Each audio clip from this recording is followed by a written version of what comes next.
Assalamualaikum warahmatullahi wabarakatuh. Apa kabar para pemirsa, para pendengar RCTI?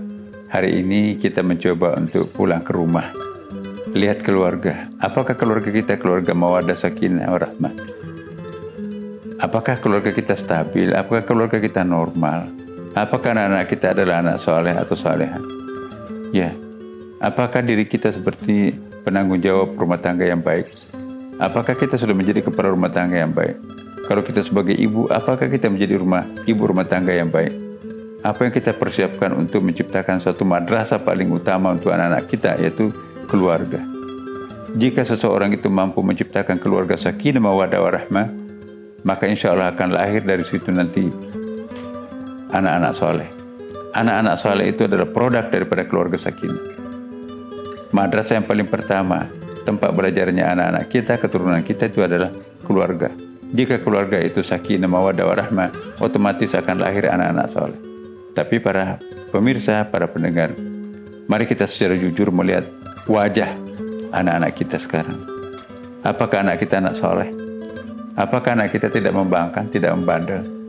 Apakah semua nasihat kita didengarkan oleh anak kita? Apakah anak-anak kita sekarang ini sudah taat beribadah? Apakah anak kita tidak pernah melanggar? Nah, kalau kebalikannya yang terjadi, maka itu pertanyaan yang sangat berat buat kita. Sebetulnya prinsipnya, anak itu dalam teori tabula rasa itu tidak pernah salah. Al-Quran dan hadis pun juga mengingatkan penanggung jawab keluarga itu adalah orang tuanya. Kullu mauludin yujadu ala fitrah fa abawahu ayyuhawidanihi ayyunasranihi ayyumajisanihi.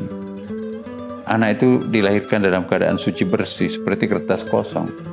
Kedua orang tuanya lah yang mencetaknya nanti menjadi agama Nasrani, ya agama Yahudi dan agama Majusi atau kepercayaan. Nah, kalau kita menjadi orang tua yang sukses, orang tua yang baik, yang bijak, maka pasti anak itu dididik mulai dari kandungannya. Jangan pernah memberikan asupan kepada istri yang sedang hamil makanan yang syubhat, apalagi yang haram. Maka itu susah nanti akan lahir anak yang soleh.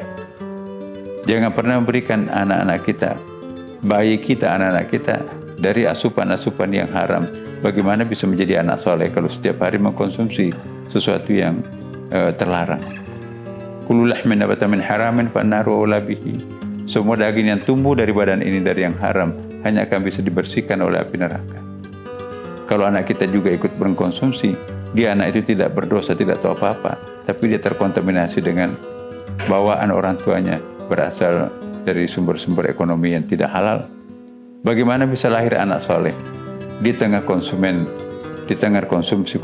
yang haram? Nauzubillah min dzalik. Yang kita butuhkan bukan banyaknya Bapak Ibu, bukan panjangnya, tapi keberkahannya. Apa artinya banyak tapi tanpa berkah? Mari kita mencari berkah dan mari membesarkan diri kita untuk mencari sesuatu yang halalan thayyibah dan mubarakah.